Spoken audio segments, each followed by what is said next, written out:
historian. My colleague Brett Bayer talks to Talmadge Boston about his new book and how we can use wisdom from our greatest leaders every day. Trace, thanks. This evening we're going to discuss what we can learn from some of this country's most significant leaders. America is today the strongest, the most influential, and most productive nation in the world. Man's reason and spirit have often solved the seemingly unsolvable. We weren't just marking time, we made a difference. Three of them there. Joining us tonight is author Talmadge Boston. His latest book is called How the Best Did It, Leadership Lessons from Our Top Presidents.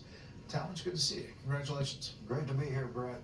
It's a really interesting read, and it really paints a picture about what are the qualities of these different leaders that led to their success.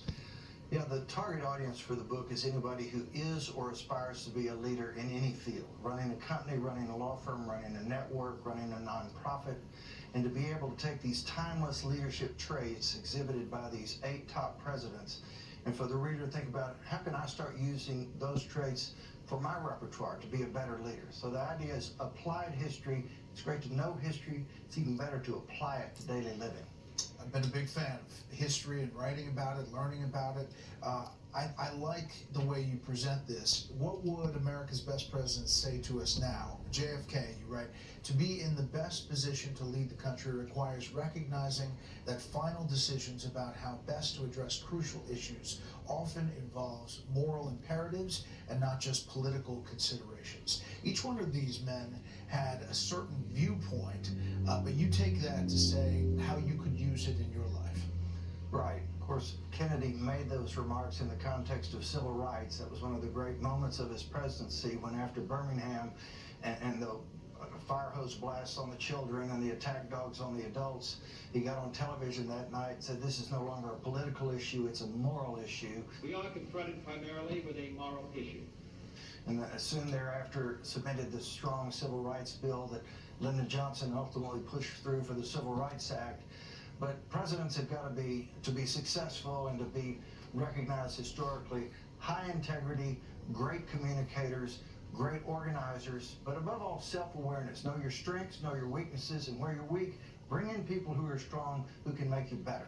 All right, here's another one. What would America's best president say to us now? Ronald Reagan. If a principled president has strong long-term convictions and a clear vision for effectuating a brighter future, nothing can stop him from achieving his goals. Reagan was one of them. Well, Reagan said that in the context of his lifelong commitment to defeating communism, to winning the Cold War, his long-term vision to achieve that objective, which over the course of his presidency he succeeded in. Mr. Gorbachev, tear down this wall.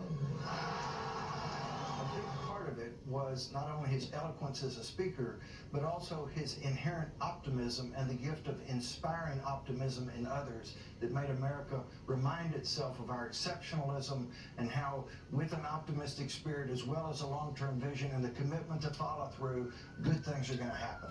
So, Talmadge, you know, we're getting ready for 6 months that are probably going to be pretty dark at times and pretty back and forth and negative ads. What do you take from this book to what we're about ready to face in this general election? Well, I think much of the coming months toward the November election are not going to make us feel great about America, and yet we need to feel great about America. And I think the best way to do that is to read our rich history, read about how our greatest presidents achieved what they did, had the success they did, and remind ourselves that we're all human beings. It's possible now and in the future if we'll just adhere to these basic traits of integrity, communication, interpersonal development, building relationships with those across the aisles. That's what makes government work. That's what makes for effective leadership. And hopefully in the future we're going to see more of that than we've seen in the recent years. It's a good read. Again, the book, How the Best Did It. Talmadge Boston, we appreciate the time. Brett, thanks so much for having me. Trace, we'll send it back to you. Brett,